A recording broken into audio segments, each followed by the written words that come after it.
አሰላሙ አለይኩም ወረህመቱላሂ ወበረካቱ። ውድ የተወደዳችሁና የተከበራችሁ ቤተሰቦቼ፣ ውድ ኢትዮጵያውያን የሀገሬ ልጆች እንደምን አላችሁልኝ? እኔ ጋር ሁሉ ሰላም፣ ሁሉ ጤና አልሐምዱሊላሂ ረብል ዓለሚን።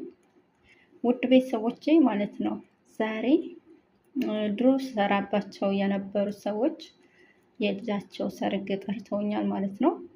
አላህ ያክብርልኝ ማለት እፈልጋለሁ።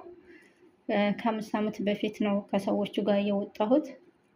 ነገር ግን አክብረው እንደ ቤተሰብ ነው የሚያዩኝ። ያኔ ጠይቁኛል ማለት ነው።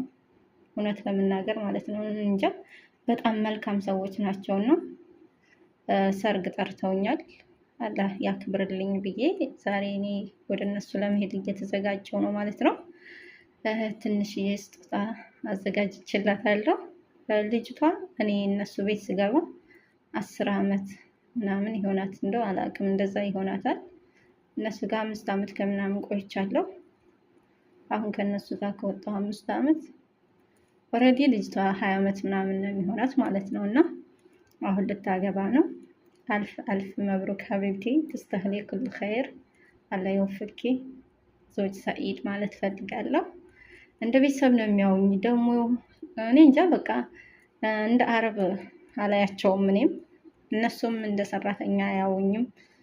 በጣም ነው የሚያከብሩኝ። ሰው በሚያስፈልገኝ ሰዓት ከጎኔ ናቸው። እውነት ለመናገር ቃላት ያንሰኛል። እኔ እንጃ በጣም መልካም ሰዎች ናቸው። ዛሬ እንግዲህ በ5 ዓመቴ ላገኛቸው ነው። ከነሱ ጋር ከወጣው በ5 ዓመቴ ላገኛቸው ነው። አላውቅም። እውነት ለመናገር አክብረው ስለጠሩኝ በጣም ደስ ብሎኛል። እንደ ሰው አክብረው ስለጠሩኝ፣ እንደ ቤተሰብ እንደ ኢላ ቆጥረው ስለጠሩኝ በጣም ደስ ያለኝ እውነት አለች ብለው አስበው ስለጠሩኝ፣ እኔም ደግሞ ይሄው ለመሄድ እየተዘጋጀሁ ነው። ሀባይቦቼ፣ ውዶቼ፣ ማሮችዬ ማለት ነው። እና አረብ ሀበሻ አይልም መልካምነት።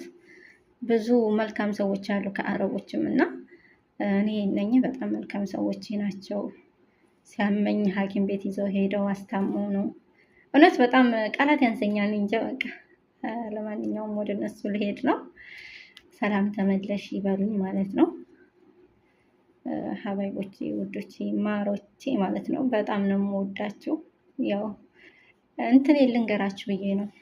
እውነት ለመናገር አሁን ብዙ ሰው አንዳንድ አረቦች እንትን እያሉ ብዙ ሰዎች በመጥፎ የሚመለከታቸው አሉ። እኔ ግን በጣም በጣም ጥሩ ሰዎች ናቸውና አክብረው ስለጠሩኝም አላህ ያክብርልኝ እላለሁ። ከተለያየን 5 ዓመት ሆኖናል። እኔ